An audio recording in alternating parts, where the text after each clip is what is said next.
First of all, ayoko talaga pag naririnig ko na tinatawag si Senator Amy Marcos na babalo.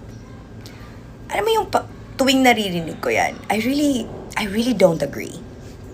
Because insulto talaga sa legacy ni Babalo na makompare siya kay Amy Marcos. Insulto sa pamilya ni Babalo na alam na siya ay isang mabuting tao, isa siyang institusyon sa pagkakomedyante niya, at talagang nakakatuwa pag pinapanood si Babalo because I grew up watching Babalo. Actually, si Senator Amy Marcos, hindi siya si Babalo. Siya si Babala. Babala as in fake news peddler na senator pa man din. Bakit? Let me start off by saying that I used to like Amy Marcos. I used to.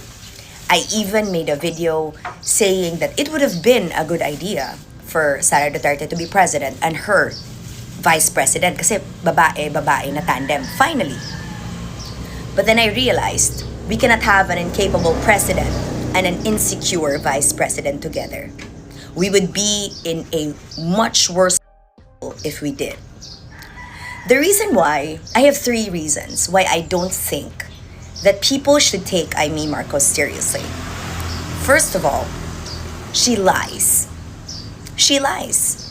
Isn't she the reason why we believe that PBBM is a good choice? Didn't she endorse him as her brother? Diba? Tapos ngayon, iinsultuhin niya, right? Iinsultuhin niya, sisiraan niya, and yes, paninira ito because sa panginginsulto niya sa presidente, ang ginago niya, hindi lang naman yung kapatid niya, ginago niya ang buong bayan. Tayo naniniwala sa kanya sa endorsement niya. Ano kaibahan niya kay Sara? Walang kaibahan. Pareho sila. Hindi ba? Now, number 2, sa tagal-tagal niya bilang senador, and you can check how many terms she's had or how many years she's been in public service. Hanggang ngayon ba naman, ang kanyang ginagawa ay ang paglilin lang sa taong bayan. Paglilin lang sa isang napaka-basic lang naman sana na truth about a budget process. How are budgets being made? Sige, I'll give you a little rundown, makinig ng mabuti. Ang atin pong budget ay nagsisimula sa Congress. Totoo ho yan. Galing sa Congress ang budget na dinideliberate, and ngayon, dahil kay former Speaker Martin Romualdez, ito ay naging open sa public. Inibitahan pa nga ang iba't ibang grupo para makisali sa pag-uusap ukol dito. Okay? Ngayon, inopen yan pagkatapos ng mapag-usapan ang budget sa Congress, dumadaan ito ngayon sa mga kamay ng senador. Senate ho yan. Bago mapunta kay President para signan at para final na tingnan, dumadaan sa Senate. Ang galing-galing naman ni Amy gumawa ng istorya when in fact, kung si Cheese ang number 1 sa insertions, siya naman ay number 3. Mas malaki pa nga ang insertions niya kay former Speaker Martin Romualdez. Fact yan. Hindi yan paghuhusga, hindi yan panginginsulto. Simpleng, purong impormasyon lamang na dapat alam ng buong sambayanan. Na ang tagal-tagal na niya sa Senado, pero kunwari, hindi niya alam ang kalakaran dito. Kunwari, hindi siya kasali sa problema at hindi siya kasali sa panggagagon ng bansang ito. 1 and 2 na yon. Number 3, ang hilig-hilig mo naman, Manang. Talagang ang hilig-hilig mong manginsulto na bonjing si former Speaker Martin Romualdez. Pero ikaw tong mayaman sana pero mali ang pagkatimpla ng fillers mo. So ano dapat ang tawag sa'yo? Babala. Hindi ka babalo.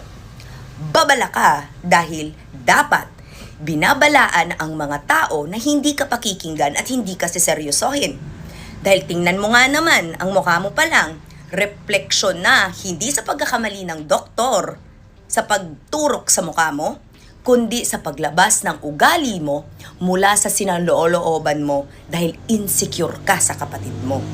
Insecure ka na dati-rati pa lang ay siya na talaga ang pinili ng ama ninyo maging presidente at hindi ikaw kahit ikaw ang ate. Insecurity yan. Hindi na dapat nadadamay ang buong Pilipinas sa insecurity mo.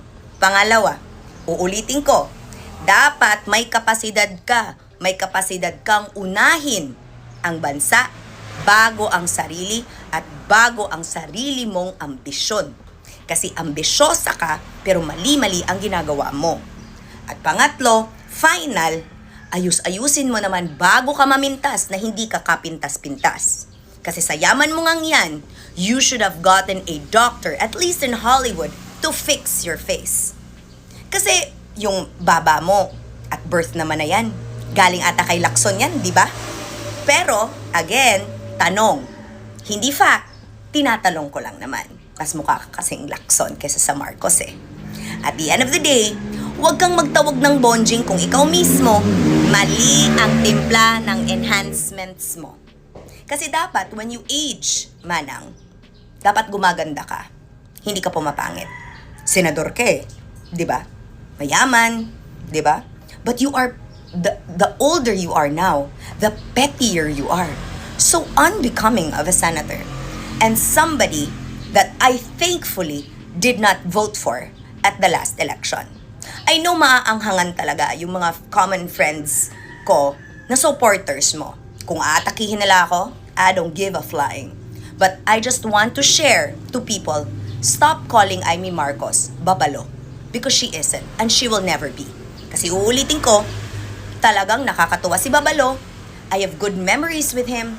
He doesn't lie to people. He is who he is, and he is sincere in making the Filipino people happy. On the other hand, Amy Marcos lies about her own brother, a traitor to the country in that regard. And what makes you all think that she would be a good fit for Sara Duterte? Ginago nga niya kapatid niya for power. Yan pa kayang hindi niya kaano-ano? Isip-isip Pilipinas, gamitin natin ang ating mga utak para hindi tayo linlangin dahil sa ating love and loyalty to the wrong people. Nagkakaintindihan po ba tayo? Good morning! Tama po yung pinupunto ni Jam Magno dito. Kasi kung totoo po yung sinasabi ni Senator Amy Marcos patungkol po sa mga maling ginagawa ni PBBM, then therefore, niloko po niya ang mga Pilipino noong 2022 dahil siya po ang sumuporta at nangampanya kay PBBM. So kung totoo po yung mga sinasabing yun, si Senator Amy ay nagsinungaling po sa maraming Pilipino. May tuturing ko po siyang masamang politiko dahil inilihim po niya sa mga Pilipino yung mga isinisiwalat niya ngayon. Yun po ay kung totoo yung sinabi ni Senator Amy, no? Yung mga sinasabi ng mga DDS, yung mga pinaparot, ina-amplify ng mga DDS na galing kay Senator Amy Marcos. Kung totoo po yun, bakit mo nilihim? Ipinahamak mo mga Pilipino? Ganun ba yun? Pero ganun pa man, ako po kahit hindi ko po binoto si PBBM, bilang kakamping, mas maluag po ang pakiramdam ko at mas komportable po ang pakiramdam ko ngayon sa admin ni PBBM kumpara dun sa admin ni Duterte. Para nga po sa akin, pasintabi po sa term, para pong wala sa katunuan ng pamumuno noon, nung panahon po ni Duterte. At kung sino pa yung binabansagan nilang bangag, nagpupulburon, siya pang may matinong pamamalakad. Para po sa akin yan ha. Ito po ay fair at neutral na opinion bilang hindi po ako DDS at hindi naman po ako galing sa loyalist. Pero bilang kakamping, mas nakikita ko po na mas matino po ang pamamalakad ni PBBM kumpara po kay Duterte. Ngayon, kung hindi naman po totoo yung sinasabi ni Senator Amy, yung mga binulgar po nila, then therefore, nagsisinungaling na naman po siya sa mga Pilipino at niloloko na naman po niya mga Pilipino. Saan nanggagaling ito? Anong pinaghuhugutan niya? Inggit? Tama ba yung sinabi ni Jam? Naiinggit ba si Senator Amy kay PBBM? Alam niya, sa totoo lang, wala na akong pakialam kay Senator Amy kung pumunta siya or sumapi siya sa mga Duterte eh. Pero malaki po ang pasasalamat ko dahil hindi po kumampi si PBBM sa mga Duterte. Hindi po siya nagpakatuta, hindi po siya nagpagamit, hindi siya nagpasakop, hindi siya naging sunod-sunuran sa mga Duterte. Malaking pasasalamat ko po yun. Dahil kung naging kagaya si PBBM ni Senator Amy, baka yung mga pogo na yan hindi nawala. Napabayaan ng West Philippine Sea, nakukulong pa rin si Senator De Lima kahit inosente, at hindi mabibigyan ng katarungan ang mga pulis at ang mga biktima na inosente ng EG case nung panahon po ni Duterte. At pasalamat din ako dahil hindi nila napatalsik si PBBM dahil marami pong bagay na talagang nakakasakit po sa ating mga Pilipino ang iiral pa rin hanggang ngayon kung si PBBM po ay susunod lamang sa mga Duterte. Kaya thankful po ako na hindi po siya gumaya sa atin niya na naging kakampi ng mga Duterte.